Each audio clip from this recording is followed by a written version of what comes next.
നിങ്ങളുടെ favourite shows ഇനി ഒരിക്കലും മിസ്സാവില്ല. ഇപ്പോൾ C5 കാണും നിങ്ങളുടെ ഫേവറേറ്റ് ഷോസ് തികച്ചും സൗജന്യമായി. ഹലോ, ആരാ? മിസ്റ്റർ പ്രകാശ്, നിങ്ങൾക്ക് ഇനിയും പണം കിട്ടണമെന്നുണ്ടെങ്കിൽ ഞാൻ പറയുന്ന സ്ഥലത്തേക്ക് നിങ്ങൾ വരണം. അവിടെ വെച്ച് നമുക്ക് നേരിട്ട് സംസാരിക്കാം. പ്രകാശന് വലിയ റിസ്ക് എടുക്കാതെ ശരിക്ക് പണം കിട്ടുന്ന ഒരു ഡീൽ തന്നേക്കാം. ഞാൻ എന്റെ അച്ഛനമ്മമാരോട് കാണിക്കുന്ന ആത്മാർത്ഥത പോലും നിനക്കെന്നോടില്ലെന്ന് എനിക്കറിയാം. അതുകൊണ്ട് കാൽ കാശ് പോലും നിനക്ക് വേണ്ടി ഞാൻ ചെലവാക്കില്ല. നിനക്ക് രക്ഷപ്പെടണമെങ്കിലേ നീ തന്നെ പഠിച്ച് ജീവിക്കാനുള്ള പണം ഉണ്ടാക്ക്. അല്ലാതെ ഈ അച്ഛനെ നോക്കിയിട്ടേ ഒരു കാര്യമില്ല. മനസ്സിലായടാ? ആരോട് പറയാനത്? അച്ഛന്റെ മൊബൈലില് ആരോ 5000 രൂപ ഇട്ടിട്ടുണ്ടെന്ന മെസ്സേജ്.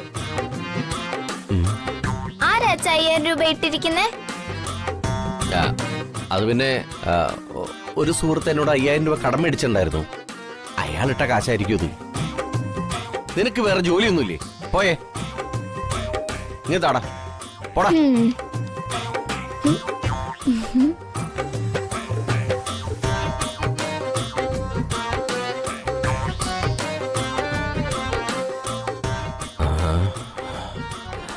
ആരാ എനിക്കിപ്പോ ഇത്രയും വലിയ സംഖ്യയിടാൻ?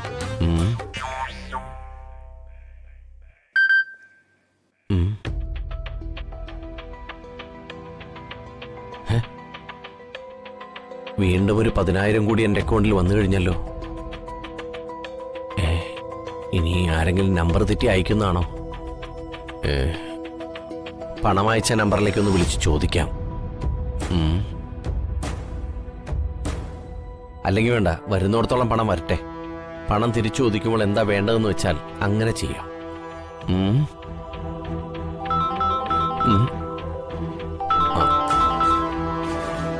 പരിചയമില്ലാത്ത നമ്പറിൽ നിന്ന് വിളിക്കുന്നത് ആരായിരിക്കും?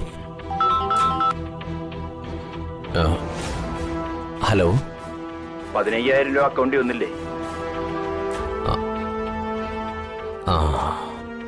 അതുപോലെ ഇനിയും പണം കിട്ടണം.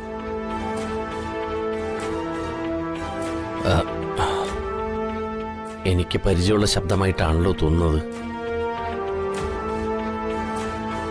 ഹലോ, ആരാ? മിസ്റ്റർ പ്രകാശ്, നിങ്ങൾക്ക് ഇനിയും പണം കിട്ടണമെന്നുണ്ടെങ്കിൽ ഞാൻ പറയുന്ന സ്ഥലത്തേക്ക് നിങ്ങൾ വരണം. അവിടെ വെച്ച് നമുക്ക് നേരിട്ട് സംസാരിക്കാം. പ്രകാശന് വലിയ റിസ്ക് എടുക്കാതെ ശരിക്ക് പണം കിട്ടുന്ന ഒരു ഡീൽ തന്നേക്കാം.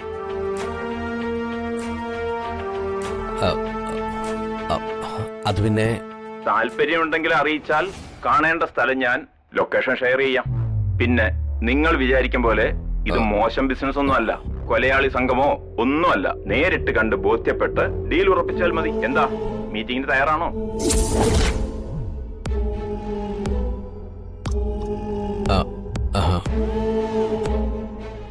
തയ്യാറാണ്.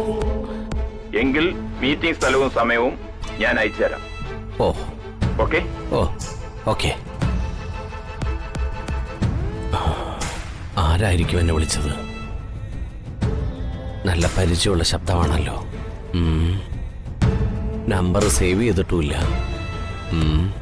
ഫോണിലാണെങ്കിൽ പേരും വരുന്നില്ല. അങ്ങോട്ടൊന്ന് വിളിച്ചാലോ? അല്ലെങ്കിൽ വേണ്ട, മീറ്റിംഗ് സ്ഥലം മെസ്സേജ് ചെയ്യാന്നല്ലേ പറഞ്ഞത്. വെയിറ്റ് ചെയ്യാം. ദൈവം പണം കൊണ്ട് തരുന്ന ഓരോരോ വഴികളെ.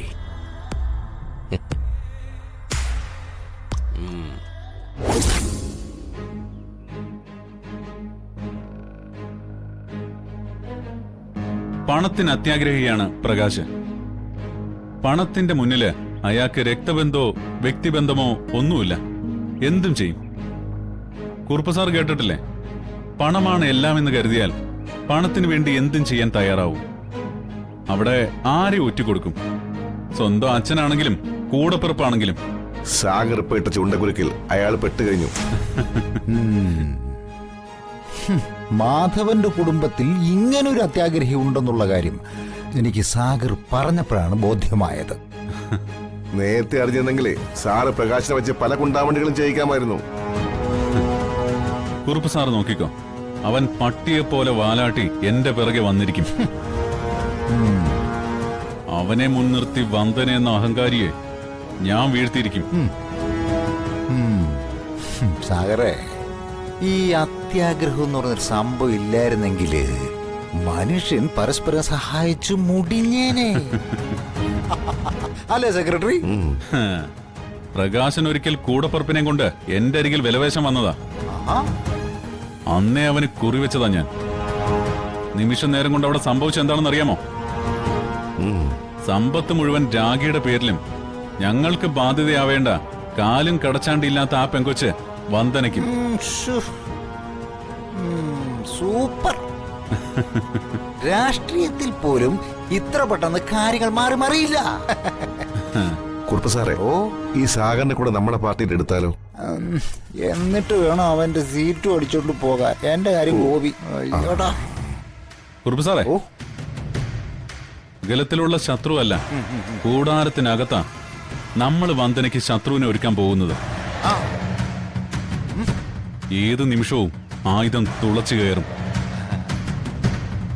നിഴലിനെ പോലും പേടിക്കേണ്ടി വരുന്ന ഒരു അവസ്ഥയുണ്ടല്ലോ, അതായിരിക്കും ഇനി ആ വന്ദനയുടെ അവസ്ഥ. വന്ദനയുടെ വീഴ്ചയ്ക്ക് കാതോർത്തോ. മതി, നീ മാസാഗറെ മരണമാസ്. നിന്റെ സേവനങ്ങൾ തുടർന്നു ഈ കുറുപ്പിന് കിട്ടണം. വാക്ക് എന്നാ കുറുപ്പിന്റെ ഉറപ്പ്.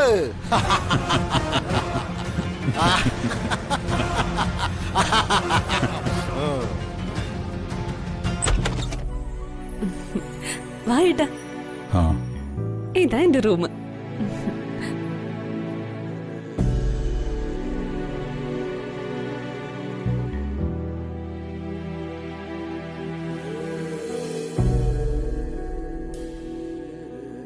എന്താ ഏട്ടാ, എന്തെങ്കിലും നോക്കുന്ന? ഏയ് ഒന്നുമില്ല മോളെ. ഈ മുറിയും നമ്മുടെ വീട്ടിൽ നീ കഴിയുന്ന മുറിയും ഞാനൊന്ന് താരതമ്യം ചെയ്ത് നോക്കിയതാ.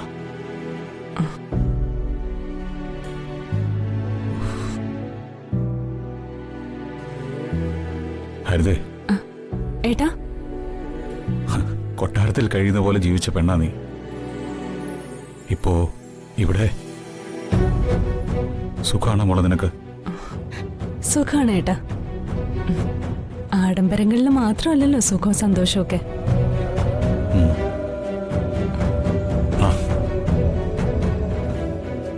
എന്റെ അനിയത്തിയെ തട്ടിക്കൊണ്ടുപോയ മനോജിനെ ഞാൻ പല അവസരങ്ങളിലും വേദനിപ്പിച്ചിട്ടുണ്ട്. അതിന്റെ ദേഷ്യവും ഭാഗ്യവും ഒക്കെ മനോജിന്റെ ഉള്ളിലും ഉണ്ടാവും. അതൊന്നും മനസ്സിൽ വെച്ചുകൊണ്ട് ഇവളെ വിഷമിപ്പിക്കരുത്.